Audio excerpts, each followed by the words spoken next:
हम जब से इस पर दिमाग लगाए लगातार लिखे पड़े। मैं धन्यवाद दूंगा माननीय मोदी जी का भी, उन्हीं की ताकत से लोग काम करते हैं, और श्रीमान अश्विनी वैष्णव जी का, और उसके लिए सार्थक पहल करने के लिए श्री राजेश पांडे जी का, कि उन्होंने इतनी सार्थक पहल की कि आज ये काम संपन्न होगा।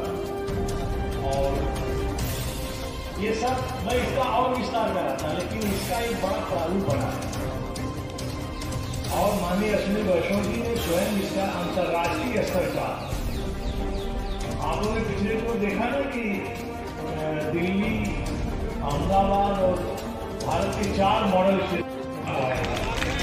ये सारी प्लानिंग है, और ये सारी भारत सरकार माननीय मोदी जी के अगुवाई में, मोदी जी की प्रेरणा से सब हो रहा है।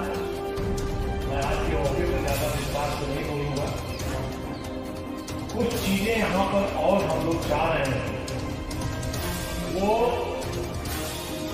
एक आप लोगों ने मिले नहीं करना ध्वनि किया। अब वो लोग खाटी भोजपुरी वाले आदमी है, अब पता नहीं केआरएम के लिए कोई आता है ऐसा शब्द प्रयोग किया उन्होंने कि भारत का केंद्रीय मंत्री हूँ, मैं प्रयोग कर रहा हूँ।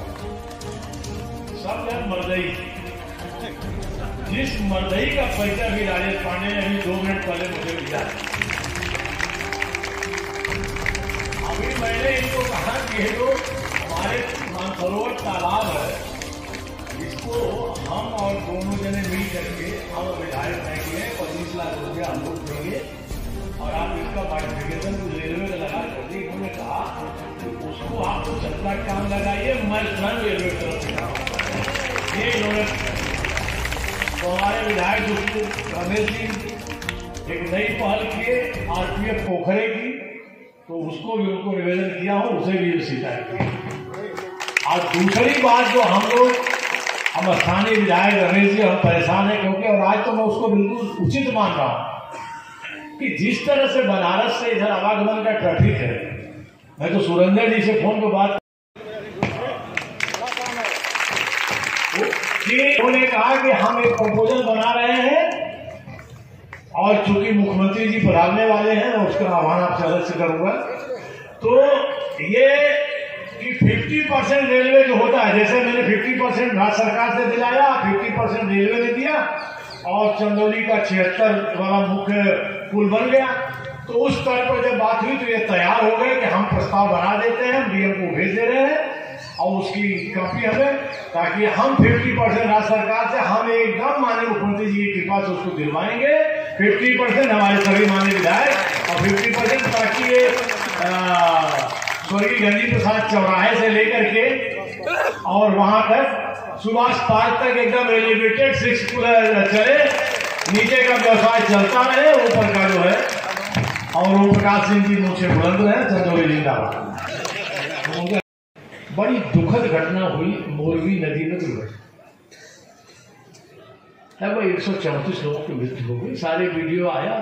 143 साल का पुराना पुल, निर्माणकर्ता एजेंसी नगर पालिका, थोड़े से अफसरों की लापरवाही, और लापरवाही के साथ साथ कुछ कर्मचारियों की ज्यादा टिकट बेच करके कमीशन खाने की लालच, इसके चलते 100 की क्षमता में 500 लोग चढ़ गए। दिक्कत हुई, दुखद हुआ। मृतक आत्माओं को श्रद्धांजलि दे रहा हूँ, और उनके घायलों की चिकित्सा जल्दी स्वस्थ होने की कामना करता हूँ। मैं जो कहना चाहता हूँ वो बात समझने की कोशिश करिए।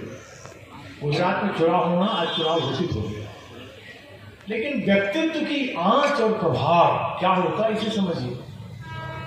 विपक्ष ने सोचा यार ये बड़ा चुनाव के मौके पर मिल गया, हम लोग तो एकदम पूरा गुजरात में ये वो कर देंगे, लेकिन मोदी जी की मलहम लगाने की एक संवेदनशील राजनेता के व्यक्तित्व क्या होता है, वहां जाना, लोगों के दुख को समझना, सब चीजों को। अब वहां के विपक्ष उसकी आलोचना तक नहीं कर पा रहा है, क्योंकि कहीं उसको जगह नहीं मिल रही है। जनता को मोदी पर, मोदी के दर्द पर, उनकी करुणा पर, उनकी संवेदनशीलता पर भरोसा है, न कि किसी फिजूल बातों पर भरोसा। आएंगी, लगातार आएंगी, केंद्र में आएंगे, बस हमको आपको जनता ने बताना है कि इसके पहले जो सरकारें थी वो अपने परिवार, अपने लोगों के लिए सरकारें थी, चंद लोगों की सरकारें थी। भारतीय लोकतंत्र में अटल युग के बाद आम लोगों की सरकारें, भाजपा की सरकारें हैं, राजा की सरकारें हैं, इसलिए सब काम हो रहे हैं। ये यही जनता के स्मृति पटल में लगातार उनको स्मृति पटल में पान के पत्ते की तरफ भेजते रहिए। इसी अपेक्षा के साथ आप सबको नए टिकट घर अनारक्षित और आरक्षित के इस उद्घाटन के मौके पर यह सौगात देते हुए भविष्य के अनेक विकासपरक कामों के उल्लेख और चर्चाएं करते हुए, रेलवे को धन्यवाद देते हुए, अधिकारियों को निश्चित समय में काम पूरा करने के लिए दयाराम साहब उनकी टीम को बधाई देते हुए अपनी बात पूरी करता हूं। सभी को नमस्कार। भारत माता की जय।